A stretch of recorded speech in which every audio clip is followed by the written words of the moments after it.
সকালে শুভেচ্ছা বন্ধুরা, চলে এলাম একটা ছোট্ট ভিডিও নিয়ে। পরশু দিন থেকে সমানে আমাদের এখানে বৃষ্টি হয়ে যাচ্ছে, আর মেঘের অবস্থাটা দেখো কীরকম হয়ে আছে। এর মধ্যে সমস্ত কিছু কাজকর্ম ঘরে বাইরে সবাইকেই করতে হচ্ছে।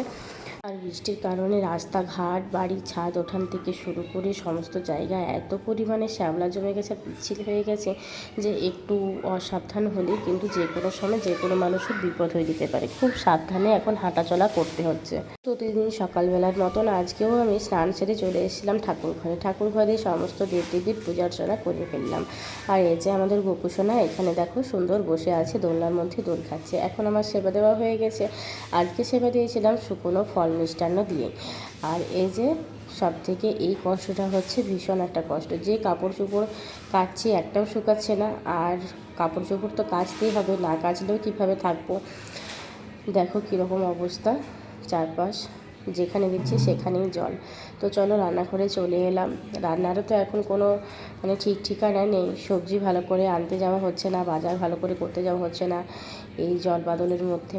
তো কী কী রান্না করলাম দেখো। এখন সয়াবিন, বেসন, পোস্ত এইগুলো বাড়িতে মজুদ রাখতেই হবে।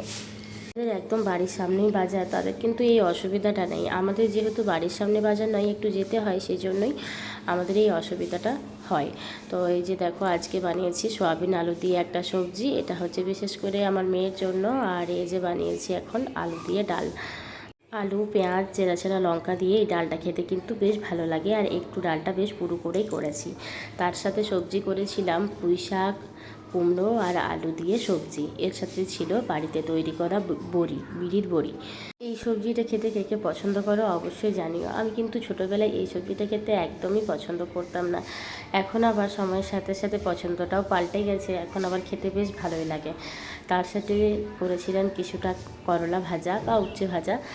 আজকে ভেবেছিলাম যে এই করলাটা আর আলু দিয়ে সরু সরু করে একটু চচ্চড়ির মতো বানাবো। আমার কিন্তু এটা খেতে বেশ ভালো লাগে, আর অনেক দিন হয়েছে যে এই রেসিপিটা আমি একদম বানাইনি। তো তারপর দেখলাম না, ওটা আবার গোলুর বাবা খেতে একদমই পছন্দ করে না।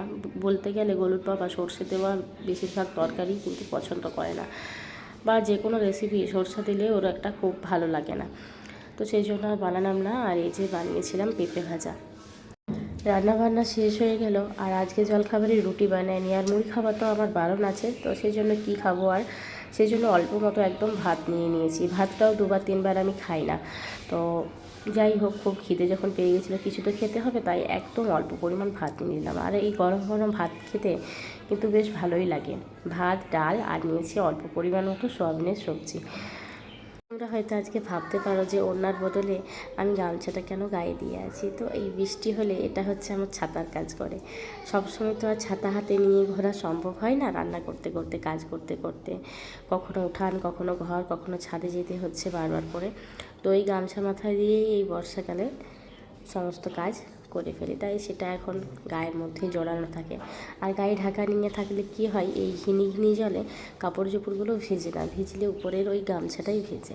চলো আজকের মতন এই পর্যন্তই। সবাইকে শুভ দুপুরের শুভেচ্ছা। সকলেই ভালো থেকো, সুস্থ থেকো, অনেক অনেক শুভকামনা সকলের জন্য।